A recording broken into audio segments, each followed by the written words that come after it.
Jamais. Et puis cette nuit-là, on a appelé. Qui, on ne sait pas, mais Zach était là. Il m'a piqué mon papier, tu sais, j'avais noté ton numéro sur un papier parce que des fois, bon, Il y avait un mystère dans son regard. Quelque chose d'indéfinissable. Qu'est-ce qui s'est passé, Zach? On l'a interrogé, il a refusé de répondre. On l'a poussé dans ses retranchements, il a cédé. C'est pas Hélène, dites-lui, je voulais pas lui faire de mal, ni Marcus, tu sais comme moi. Mais faut leur dire, je pouvais pas. Je pouvais pas. Et il a raconté cette histoire. Une histoire incroyable. Violente, passionnée, drôle parfois. Oh, merde. Une histoire que dans le film Jean-Hugues Anglade, qui tient le rôle d'un réalisateur, veut mettre en scène, aidée en cela par une jeune scénariste passionnée par son métier. C'est précisément elle qui permet à Anglade de s'en sortir et de lui révéler sa vraie personnalité, comme le confirme le comédien.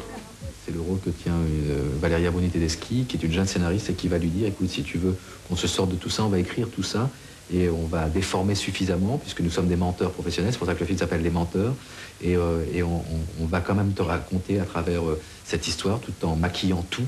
Et en fait, c'est comment, au fond, on arrive à puiser, c'est l'histoire de comment on arrive à puiser dans sa propre vie, dans la propre observation de l'existence, comment on arrive à tirer des éléments qui permettent après d'être détournés, comment dire, et qui peuvent rentrer dans le calque de la fiction, quoi.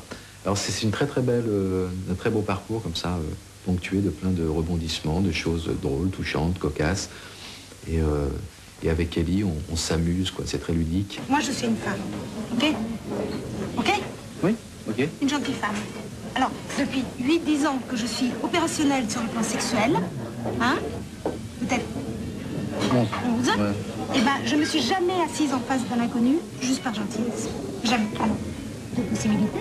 Soit elle voulait rendre vous jaloux, soit elle était attirée par vous. Ce qui est... voilà. Ou alors, il y a une autre possibilité. Elle est normale, elle. Ne bougez pas, hein? Là, vous allez où? Hein?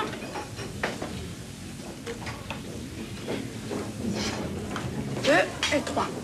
Vas-y.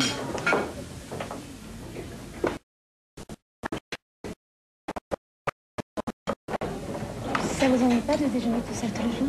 Une Valeria Bruni Tedeschi qui ose, un Jean-Hugues Anglade qui ne sait plus où se mettre, le tout sous la direction d'Elie Chouraki, un réalisateur omniprésent.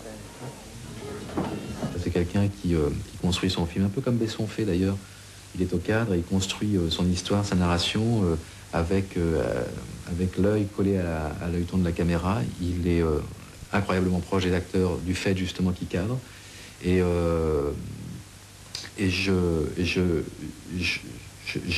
fait Les Marmottes, je l'ai découvert, j'ai vu le plaisir que c'était de tourner avec lui, l'exigence, et en même temps c'est très détendu.